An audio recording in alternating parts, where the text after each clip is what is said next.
Moi, mon nom c'est Stella, j'ai 19 ans et aujourd'hui mon incroyable mission c'est de vous faire découvrir la brasserie artisanale La Madelon. Suivez-moi.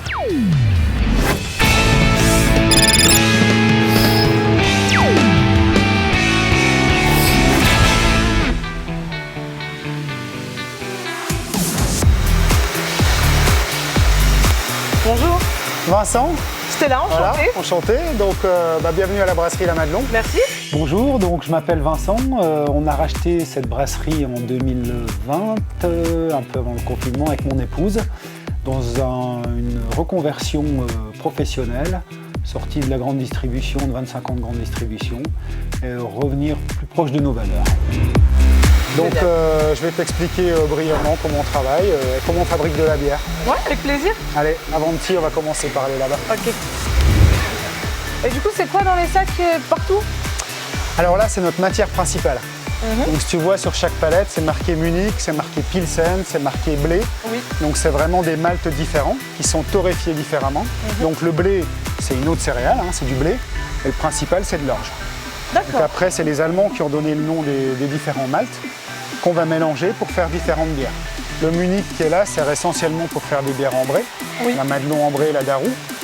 Le Pilsen sert essentiellement pour faire des bières blondes. D'accord. Et le blé?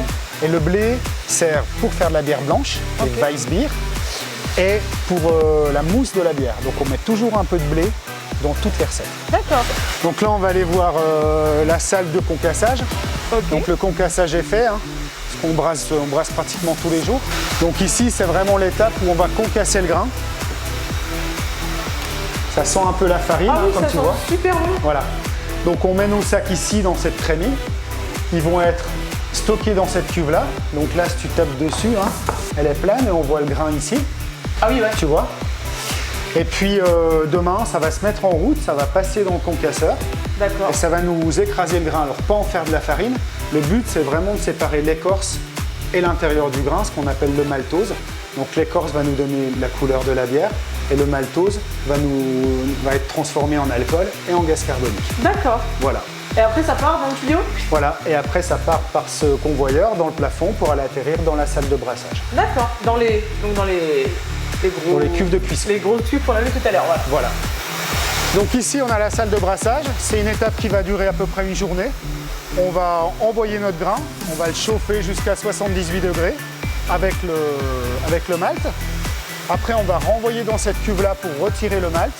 Donc on a le gâteau de drèche qui est en dessous et le liquide qui est en train de repartir dans cette cuve là. Donc tu vois, là elle est presque vide mais c'est en train de monter. Donc là comme je te disais ce matin, on a mis de l'eau, on a envoyé notre malt. Oui. On l'a brassé. Une fois qu'on est arrivé à ces fameux 78 degrés, on a renvoyé tout le mélange ici. Donc là on voit que le mélange est là. Le grain et le liquide sucré. Ouais. Et là, on est en train juste de renvoyer le liquide sucré dans cette cuve-là. D'accord. Donc une fois que ce sera plein, ce sera au niveau de l'échelle, on va le cuire pendant 1h30. Ok. Voilà. Et du coup, c'est les cuves de combien de litres, celle-là? Alors ça, c'est des cuves de 4000 litres, 40 hectos. Et derrière, là-bas, on a des cuves de 2000 litres, de 20 hectos, qui nous servent aussi pour faire les limonades et les colas. D'accord. Et on voit que la cuve est au froid parce qu'elle condense ici. Donc si tu touches, tu vas voir que c'est glacé. Froid. Voilà. Ah oui, oh là. Voilà. Donc à l'intérieur, il y a une spirale de glycol qui nous permet de maintenir les températures. D'accord. Voilà. Et la pression, c'est par rapport à quoi? La pression, c'est le CO2 qui a été fabriqué pendant la fermentation qui nous donne la pétillance de la bière. D'accord, ouais, voilà. Ça fait les bulles. Voilà, exactement. Ok. Du coup, ça, c'est des fûts? Voilà. Donc là-bas, tu as vu la filtration, la bière est en train d'arriver dans le tank là. Donc ici, tu as toute la partie embouteillage, pasteurisation et étiquetage. D'accord. Et vous avez besoin de manuel pour tout ça ou Ouais, alors là, on va ajouter une petite machine qui va nous donner un peu de mou. Et c'est une personne qui va gérer cette partie-là. D'accord. Donc on travaille à 1000 bouteilleurs à peu près. Donc il faut mettre aujourd'hui 1000 bouteilles vides d'un côté et récupérer 1000 bouteilles pleines de l'autre. Ah oui, d'accord. Et tout ça dans un bruit un petit peu assourdissant. Ouais. Donc un fût, ça sert pas qu'une seule fois? Ah non. Donc tu vois, si tu mets ta main dessus, fais attention parce que c'est bouillant. Ok. Là, ils sont en train d'être nettoyés à la soude. Donc c'est un process qui dure 6 minutes. Ok. Ils vont rincer à l'eau Ils sont nettoyés à la soude, nettoyés à l'acide, désinfectés à la vapeur, remplis de CO2. Donc là tu vois, hein, c'est la chaleur qui ressort. Ouais. Tu vas appuyer sur les deux boutons verts, les deux en même temps. Ok.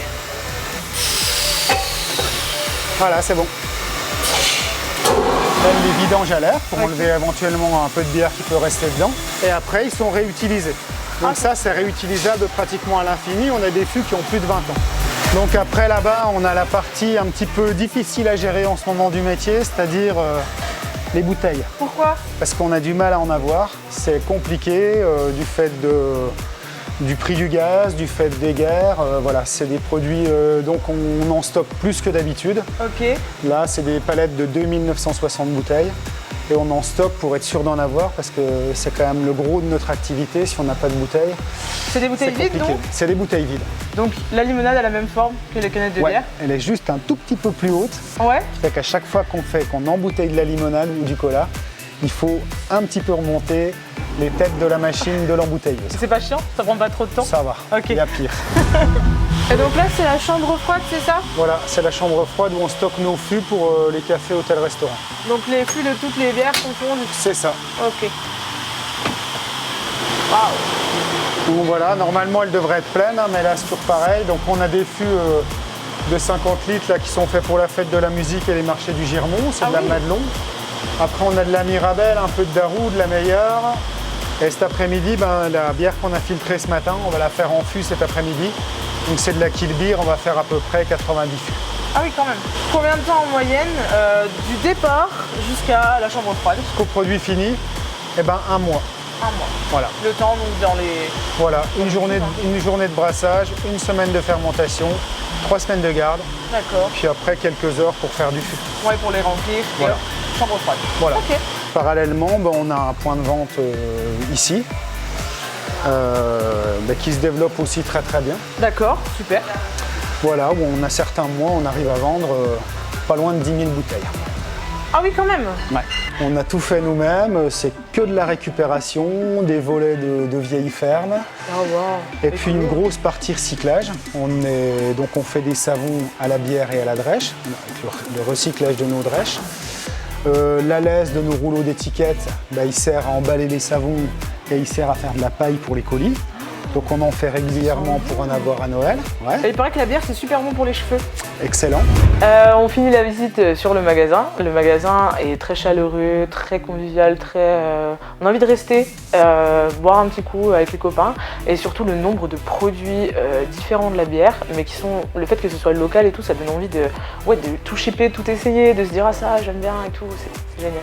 Alors moi du coup de base c'est pas du tout mon univers, je suis graphiste, je fais des dessins et des logos et le fait d'avoir visité la brasserie ça m'a ouvert sur le fait que la bière c'est très familial, très convivial, c'est un aspect très amical, on a envie et j'ai envie de remettre ça dans mes dessins et de m'en servir quoi. Je souhaite à tout le monde de vivre cette aventure parce que peu importe l'endroit, le lieu, l'entreprise, on ressort qu'avec des bonnes choses. C'est une Madelon de printemps, très légère, à 5,5 degrés. Ben voilà, santé. Santé.